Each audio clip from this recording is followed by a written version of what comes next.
Good afternoon, everyone, and thank you so much for joining me for another Kivu Coffee Break. My name is Nick Steinman, and joining me today is Sean Stefanik from Kivu's Washington, D.C. office. These days, it seems as if each industry has their own acronyms and buzzwords that are slung around. The computing and cybersecurity industry is certainly of no exception, and sometimes the same acronym can mean multiple things. For example, IP can stand for Internet Protocol or intellectual property. So, Sean, tell me more about some of the buzzwords that you're using and how it fits into Kivu. Yeah, one of the first buzzwords that comes to mind for me is vulnerability. And a vulnerability is simply a weakness in a computer's software or operating system. So if you do not keep your system up to date, then that system may eventually become vulnerable. And that is why, we at Kivu strongly recommend that you regularly patch your systems and all your software. A patch, could be something like a software update, for example. Typically, once a vulnerability is discovered in an operating system, companies like Microsoft or Apple, they will go ahead and bake that patch into their software updates. So if a threat actor happens to find out or learn about an unpatched vulnerability, they're going to try and exploit it. And an exploit is simply malware or a script which can be used to take advantage of that vulnerability. Gotcha. So, what if this vulnerability is not known by software developers? I mean, you can't patch what you don't know is a problem, right? Right. Now, it's funny you say that because it's actually a term for that too, and we call that a zero-day exploit. And the reason why we call it a zero-day is, really quite simple. So if developers have just found out about a vulnerability, then that means that they have had 0 days to create a patch. Oh, that's interesting. So, Sean, you've covered some good words so far, and it makes sense that one needs to patch a vulnerability in order to stay as safe as possible. What about when an attack is gearing up? Yeah, no, that's a great question. So when an attack begins, it really can happen one of several ways.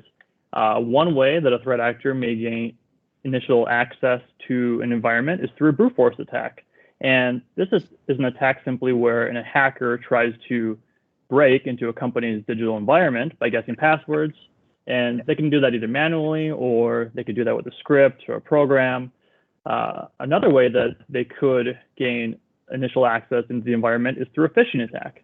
And a phishing attack, which is spelled with PH, is simply when a threat actor sends a email to a victim to try and trick them into clicking a malicious link or opening a malicious attachment. A threat actor may actually, utilize a phishing attack and pretend when they're, conducting this attack that they're someone that they aren't. And they do this to try and trick their victim into, replying with their credentials or, again, clicking on that malicious link. And that whole process, that's called spoofing. After that, once the threat actor gains entry, the computer that we first identify the threat actor breaking into, we call that patient 0. And sometimes you may see this written as lowercase p 0. Got it. So, okay, so the hacker or the threat actor is in the digital environment. What jargon do you think our viewers should know once the actor is inside the client environment after our analysts find patient 0?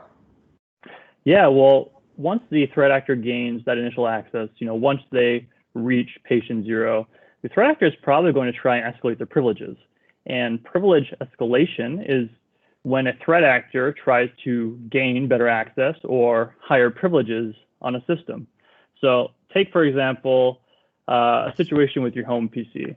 Your child may have a kid's account, and you may have an administrator account. So if the attack happens on your kid's account, then the threat actor may try to gain access to that administrator account or gain administrative privileges in order to, do more damage or wreak more havoc within the environment. And after privilege escalation, the threat actor will typically try to move laterally. And lateral movement is really when the threat actor jumps from machine to machine, from device to device, in order to do that damage across all those systems or devices within your network. Got it. So the threat actor gains access, laterally moves from device to device, and then what? Yeah, so at this stage, what we typically see happening after the threat actor has moved laterally within client's environment is that they will go ahead and execute a ransom payload.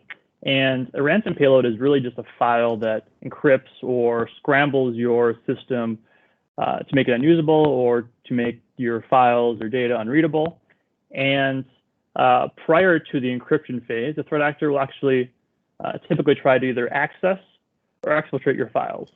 And access is when the threat actor goes ahead and reviews your files, views them.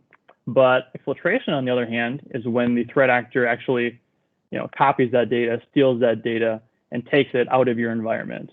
So if a threat actor has stolen your data, exfiltrated your files, that information may eventually wind up on a doxing site. And doxing, simply put, is your information being leaked. Gotcha. And of course, doxing is always one of the scariest events, so.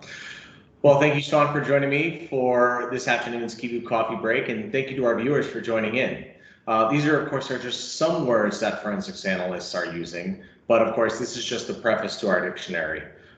If there is a word or acronym that you've been curious about, please be sure to leave it in the comment section below. And as always, please feel free to reach out to the Kivu team if you have any questions or security concerns. With that, we'll see you all next week.